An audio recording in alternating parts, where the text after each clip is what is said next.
Galicia activa un plan para mitigar o impacto económico da guerra de Irán. A Xunta mobiliza preto de 160 millóns de euros para apoiar as empresas e sectores estratéxicos máis afectados, especialmente o pesqueiro e o agrario. Os fondos tamén van destinados a protexer as familias. Un operativo de emerxencia busca no Miño un rapaz que caeu dun caiac en que viaxaba co seu primo que conseguiu chegar á beira e pedir axuda. No dispositivo de busca, condicionado pola orografía do terreo, participa un helicóptero, embarcacións, un dron e unha cámara térmica. Séculos de historia das monxas de clausura do Mosteiro das Bernardas en Ferreira de Pantón ábrense ao público. Espazos rescatados do tempo, estancias pechadas a pisadas alleas, estampas do día a día das monxas pódense visitar dentro dun conxunto arquitectónico que combina o neoclásico co gótico e o románico. Boas noites, comezamos. Galicia activa un plan de medidas que suman 157 millóns de euros para frear o impacto da guerra nas empresas e nas familias vulnerables. Gloria Varela.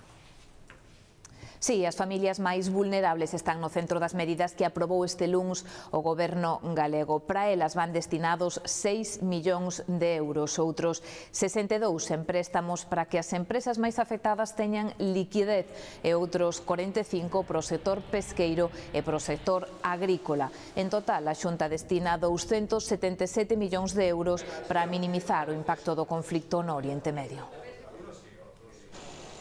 20 liñas de actuación, 157 millóns en axudas e 3 obxectivos: manter a actividade das empresas, reforzar os sectores estratéxicos e protexer os fogares. A maior parte das axudas, 62 millóns, para facilitarlles préstamos ás compañías. Máis de 45 millóns irán para apoiar a pesca e a agricultura e 6 millóns para familias vulnerables, ás que se lles axilizará o ingreso da risca ou bono social térmico. E, ademais, aprobamos moratorias e aprazamentos de alugueiros en casos justificados de vivenda pública para fogares de especial vulnerabilidade económica agravada pola crise. Revisaremos o equilibrio dos contratos públicos de transporte regular escolar para compensar parcialmente o incremento de custo de combustible e que estas subas non se trasladen ao prezo dos servizos. Medidas, lembra Alfonso Rueda, que se suman ao que Galicia deixará de recadar polas rebaixas fiscais aprobadas polo Goberno Central. A isto recordo que engadir o máis de 120 millóns de euros que as arcas autonómicas deixarán de ingresar co plan anunciado polo Goberno Central hai algo máis dunha semana. O plan inclúe 5 millóns para a promoción de Galicia como destino turístico alternativo a Oriente Medio e Asia e tamén propostas ao Goberno e á Unión Europea fronte á crise enerxética e loxística, como máis axudas directas ou flexibilidade nos fondos comunitarios para apoiar os sectores máis afectados. 3 cascos azuis perderon a vida nas últimas 24 horas tras ataques contra a misión de paz das Nacións Unidas no Líbano. Mentres, nos despachos continúan as discrepancias. O goberno español pechou o espazo aéreo a todos os avións implicados na guerra de Irán. A resposta da Casa Branca é que non necesitan a axuda de España nin de ningún outro país. A prohibición do goberno non só afecta as bases militares de Rota e Morón, senón que pecha o espazo aéreo nacional a calquera avión implicado na guerra. A restricción inclúe todas as aeronaves inmersas no conflito, aínda que procedan de bases en chan europeo. Unha medida consecuente a ollos do Executivo, pero contraditoria ao modo de ver do PP. Ni se autorizan las bases y por supuesto tampoco se autoriza la utilización del espacio aéreo español para actuaciones que tengan que ver con la guerra en Irán. La pancarta pues, de Sánchez del no a la guerra es de pacotilla. Toman esta decisión, pero la verdad es que si no estaba ocurriendo nada, ¿por qué toman esta decisión? O conflito deixa 3 cascos azuis indonesios mortos logo de 2 ataques contra a misión de paz das Nacións Unidas no sur do Líbano, ademais doutro grave. Estes soldados estaban baixo mando español. A ministra de Defensa fala dunha situación preocupante. La situación es de mucha preocupación y le pedimos a Naciones Unidas que exija que se ponga fin a esta situación y que se respete una misión de paz como es la misión de Líbano. Polo momento, investígase a orixe dos ataques. Entrementres, Turquía asegura que as defensas da OTAN derrubaron un novo mísil que entrou no seu espazo aéreo desde Irán. En Israel, varios mísiles iranianos impactaron por segunda vez contra a refinería de petróleo de Haifa, a cidade máis importante ao norte do país. O presidente dos Estados Unidos eleva as súas ameazas contra o réxime dos ayatolás e promete arrasar obxectivos civís e todas as súas infraestructuras enerxéticas se non se aveñen a un acordo. De volta en España, a Conferencia Episcopal e o Goberno asinan o protocolo que regula o recoñecemento e a reparación das vítimas de abusos sexuais cometidos no ámbito da Igrexa. É para casos que xa non poden ser xulgados pola vía penal. O protocolo crea un mecanismo para atender as vítimas que poderán presentar as súas solicitudes a partir do 15 de abril. No establece ningún criterio económico obligatorio, ni por lo bajo ni por lo alto, para las indemnizaciones. ¿Por qué? Porque cada caso se va a estudiar en detalle. Lo que hicimos al poner en marcha el plan de reparación integral, los pasos previos de congregaciones religiosas de manera especial y de diócesis, son la expresión concreta de nuestra forma de pedir perdón. A Xunta pide ao Goberno Central que aprobe xa os beneficios fiscais do Xacobeo 2027. Nunha carta ao Ministerio, o conselleiro de Cultura lembra que estes incentivos deberían estar en marcha hai 8 meses e que a demora na súa aprobación ameaza a planificación dos eventos do Ano Santo ou provocar incerteza entre os potenciais patrocinadores. O Goberno galego apela á responsabilidade institucional do Estado e exíxelle que active xa eses beneficios fiscais que considera fundamentais para dotar o Xacobeo de máis capacidade económica. O Goberno ten ferramentas, pensamos, porque analizamos aquí do punto de vista técnico, sobradas para poder poñer en marcha todos os beneficios fiscais relacionados co Xacobeo sin necesidade de esperar a máis trámites. Agardamos que o faga, non pretendemos discutir, pretendemos que se tomen canto antes estas decisións porque xa se está poñendo en serio perigo a posibilidade de algúns patrocinios. O fillo de José Tomé, o alcalde de Monforte, entra tamén na corporación. Esta tarde tomou posesión da súa acta, ocupando o lugar deixado tras a dimisión da edil de Igualdade. A renuncia de Margarita López produciuse en pleno escándalo tras as denuncias por acoso sexual contra José Tomé, que sigue no cargo como alcalde, pero fora das filas do PSOE. O Partido Popular, que leva reclamando a dimisión de Tomé, indica que a percepción pública se agrava ca entrada do seu fillo na corporación. A Coruña despídese do vello escaléstric de acceso ao Chuac. Comezaron os traballos para derribar o necesarios para transformar os accesos ao novo hospital. Uns traballos que estes primeiros días lle afectan ao tráfico na cidade, Patricia. Sí, uns traballos de demolición que están centrados na parte central dese viaducto que é xusto a que pasa por arriba da Avenida da Pasaxe, que obrigou a cortar esta entrada e saída da Coruña o tráfico aquí. Agora traballase en turnos de 24 horas e as previsións son que esta parte central do viaducto estea completamente demolida o xoves e que esta AC12 poida ser reaberta o tráfico. Os traballos despois continuarán aínda durante un mes, pero sen tanta afectación ao tráfico. De feito, decidiron facelos estes días da Semana Santa porque non son días lectivos e período vacacional para moita xente. O tráfico é un 25% inferior ao que adoita ser habitual. Estes traballos neste primeiro día, con todo, cos desvíos que se puxeron en marcha, non deixaron grandes problemas e a Avenida de Alfonso Molina absorbe a maioría deste tráfico de entrada e saída. Forman parte do proxecto de remodelación do Chuac. E xa se pode circular polo carril que levaba pechado desde febreiro na autoestrada do Valmillor, en sentido Baiona. Un derrubamento de terras debido aos fortes temporais do inverno obrigará daquela a cortar parcialmente a vía entre os puntos kilométricos 15 e 17, á altura de Gondomar. A reparación do talude avanzou o suficiente como para permitir de novo o paso dos vehículos, con vista, ademais, a absorber o aumento de tráfico previsto para esta Semana Santa. A Xunta retomará as obras o 6 de abril, cando se volverá a cortar o carril. Iberia e os sindicatos pecharon o acordo definitivo para a aplicación do ERE voluntario para 996 persoas, o 10% do seu cadro de persoal. A aerolínea sobe ata o 80% o salario neto que van cobrar os que se acollan a este ERE. E inclúe baixas incentivadas por os menores de 60 anos e prexubilacións a partir dos 61 para pilotos e persoal de terra. Máis asuntos deste luns. Un mozo permanece desaparecido tras volcar o seu kayak no río Miño á altura de Carballedo. Alí está en marcha un operativo de busca, Demetrio. Sí, un operativo que se tivo que reducir xa a última hora desta tarde, que a caída da noite, de feito retirouse o helicóptero e agora mesmo o único dispositivo que pode traballar este que están vendo, este dron que acaba de sair outra vez, facer esa pequena batida nesta zona do río Miño, un pouco máis arriba do encoro dos Peares, onde se producía ese accidente. Foi ao redor das 4 da tarde cando un mozo se chegaba a un veciño da zona dun pobo que hai aquí próximo, dicindolles que acababa de sufrir un accidente no kayak onde viaxaba co seu curmán. Il conseguiu sair a nado ata a terra, pero o seu compañeiro non había pista del, polo tanto deron a voz de alarma, se estableceu ese dispositivo e de momento sin resultado positivo. O único que atoparon ata agora os efectivos desplazados ata aquí, ata este lugar, foi precisamente esa embarcación, ese kayak e os remos que estaban a utilizar. De momento sin rastro desa rapaz, dese mozo desaparecido, como dicíamos hoxe ao longo da tarde. Mañá pola mañá retomarán esa búsqueda onde está previsto tamén que participen os buzos da Garda Civil. Noticia que se coñecía hoxe, como decíamos, ao longo da tarde. Un mozo continúa desaparecido nesta zona do río Miño.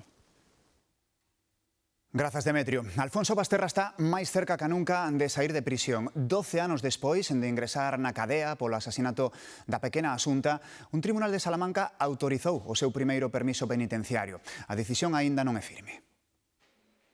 É a terceira vez que Alfonso Basterra pide sair por unhas horas da súa cela.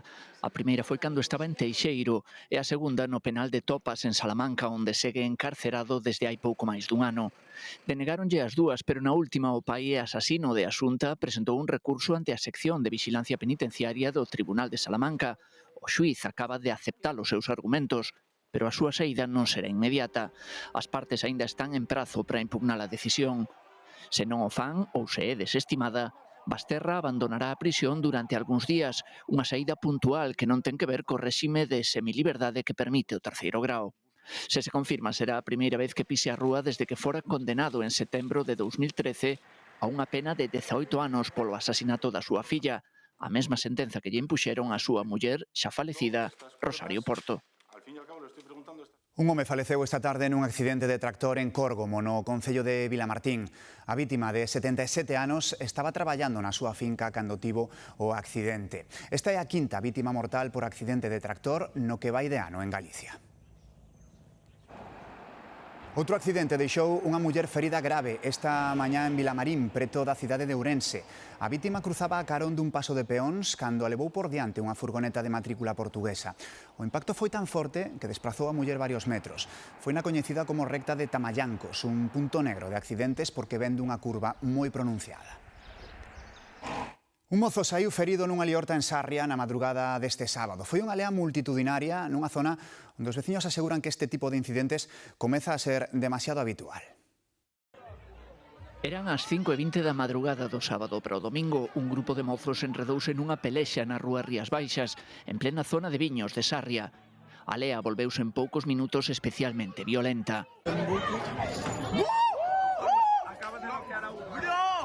Non é o primeiro episodio deste tipo que ten esta zona por escenario. Sé que es una calle que de vez en cuando es conflictiva, es una pelea bastante bestia.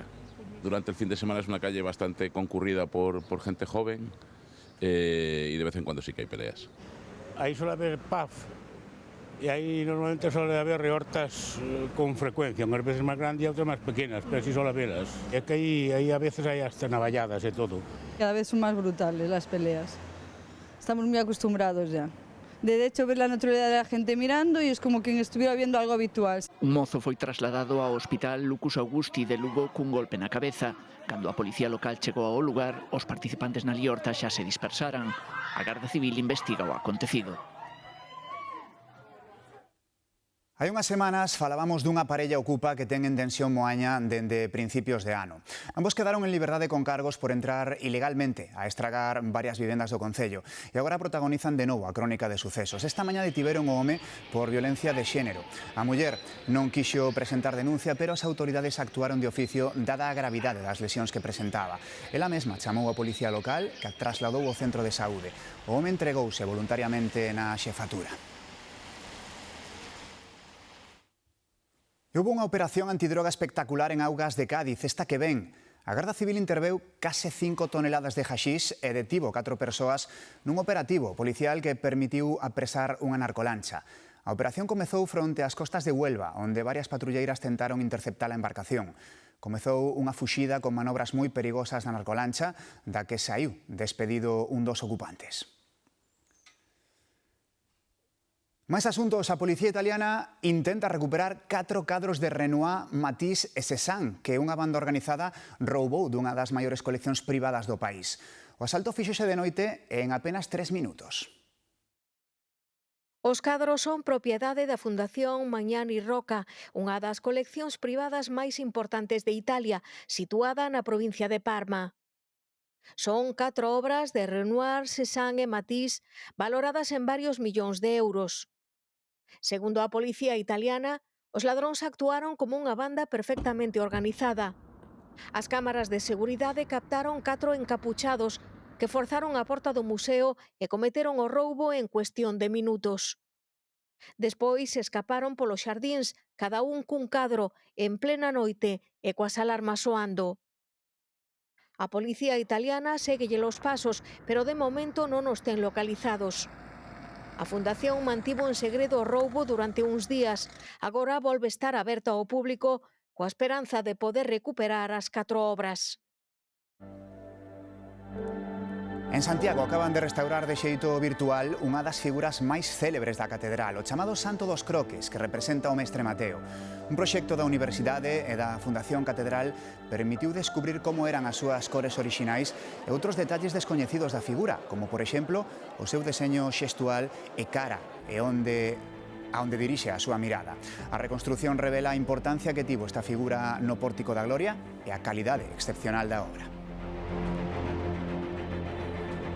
E do virtual o real. Hoxe vemos a primavera cos ollos de varios compañeiros deste telexornal Serán que nos gravaron vídeos na súa comarca. Este pexegueiro borracho que lle din amosa todo o seu esplendor na Costa da Morte. Tamén está ben xeitosa a pereira que vían aí atrás.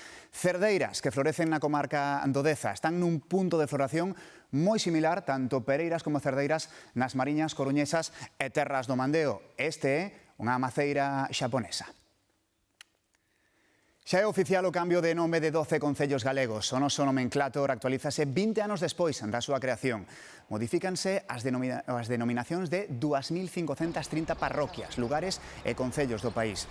A partir de agora, a forma correcta será dicir a Caniza, a Ribeira de Piquín, Alfoz do Castrodouro, Cangas de Morrazo, o Campo Lameiro, o Castro de Caldelas, o Porto do Son, o Ríos, Pastoriza e Cerdedo Cotobá de Mondariz Balneario e Oza Cesuras sen guión. Moitos oficios tradicionais quedan sen remuda. Mañá pecha no Carballiño a panadería da Riba despois de 42 anos. Os donos xubílanse despois de toda unha vida dedicada a facer pan, empanadas e disque os mellores brazos de xitano de toda a zona. Dende os 13 anos leva José Antonio Álvarez peneirando fariña, amasando e cocendo pan. Nos recordos hai moitas cousas boas e moitas tristezas. Hoxe está emocionado. É un día moi especial. Con 72 anos chegoulle a hora de xubilarse. Xa son moitos anos traballando. Paula e o seu irmán aprenderon o oficio de panadeiro do seu pai, pero é moi sacrificado e non van seguir sen o mestre. No momento que les decidiran parar, nos parábamos, non? Aquí tens que estar os 365 días do ano metido.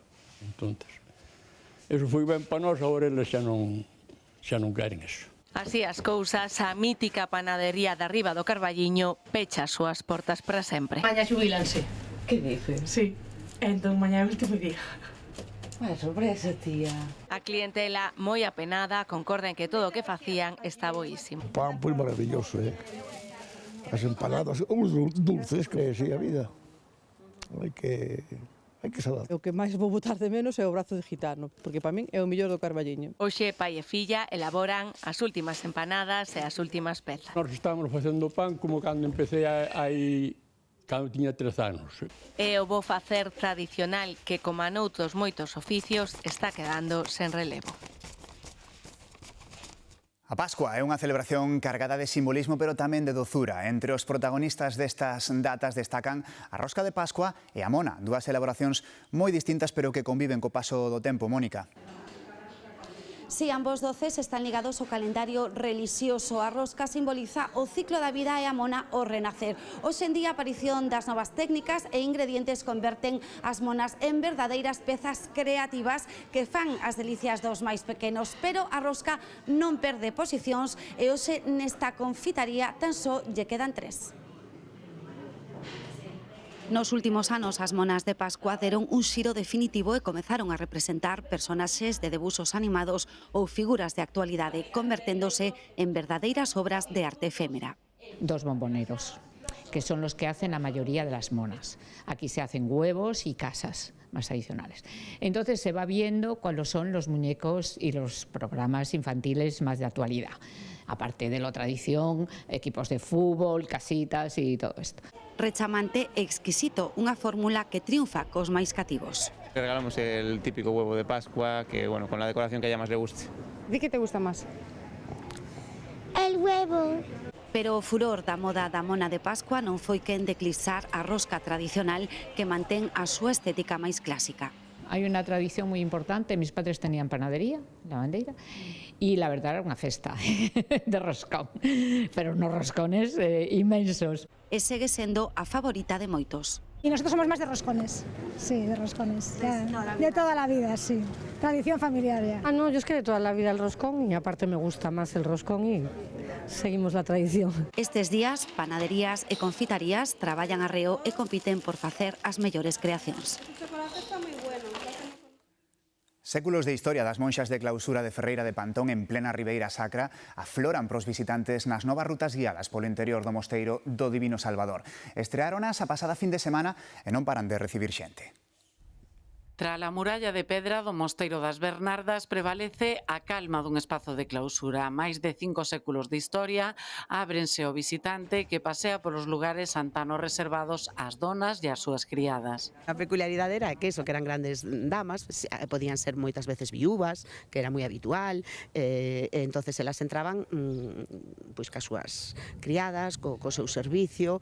Ata agora as visitas estaban restringidas ao claustro e á igrexa, onde tamén hai novidades, unhas pinturas murais do século XVI que empezan a aflorar tímidamente.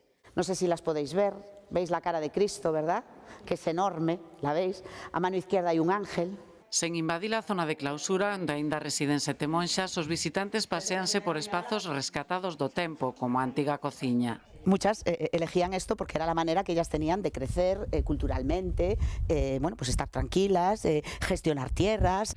Pegadas dunha historia vinculada aos labores da Ribeira Sacra. A mí lo que siempre me sorprende de estas cosas es cómo relatan la vida de estas personas, ¿no? Dedicadas en cuerpo y alma a un retiro, a un sacrificio de vida. Teño moita curiosidade, pois, desde unha perspectiva feminista, non de saber como era a vida de todas estas mulleres, cal foi a elexían, non elexían. Un paseo pola historia desde o recollemento do mosteiro.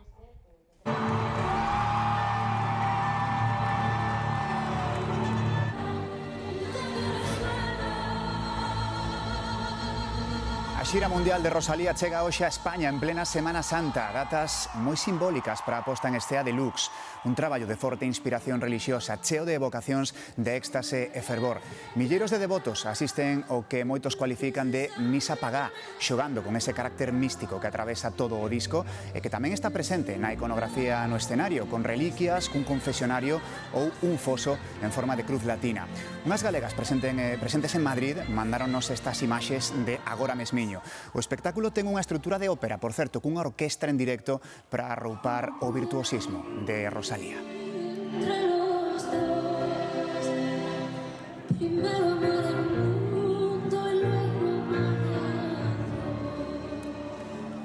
Mais arte, no aniversario do nacemento de Van Gogh, imos contar unha historia sobre este xenio. Trouxemos Os comedores de patacas, unha obra realista en tonos escuros da primeira fase do pintor. Tamén o famosísimo Dormitorio en Arlés, un clásico do que pintou 3 versións, con el buscaba transmitir tranquilidade e simplicidade. Están tamén outro dos clásicos, os Xirasois. E detémonos no último, no Noite Estrelada, tamén moi recoñecido. Unha obra que rompe co que viña facendo e que cambiou a historia da arte. Van Gogh sempre pintaba o que vía, o que tiña diante, por iso amaba pintar na natureza. Pero logo do episodio maníaco en que rebandou unha orella, foi internado nun asilo. E ali non o deixaban sair ao exterior con moita frecuencia e menos aínda de noite, polo que esta escena é completamente inventada. O éxito desta pintura non está agora en ilustrar a beleza do mundo, senón que amosa como se sentía el por dentro. Axitado, convulso, de feito, é unha obra que adoran persoas con hiperactividade ou con ansiedade porque se ven a si mesmas. Curiosamente, a Van Gogh non lle gustaba nada. Feliz noite. Ata mañá.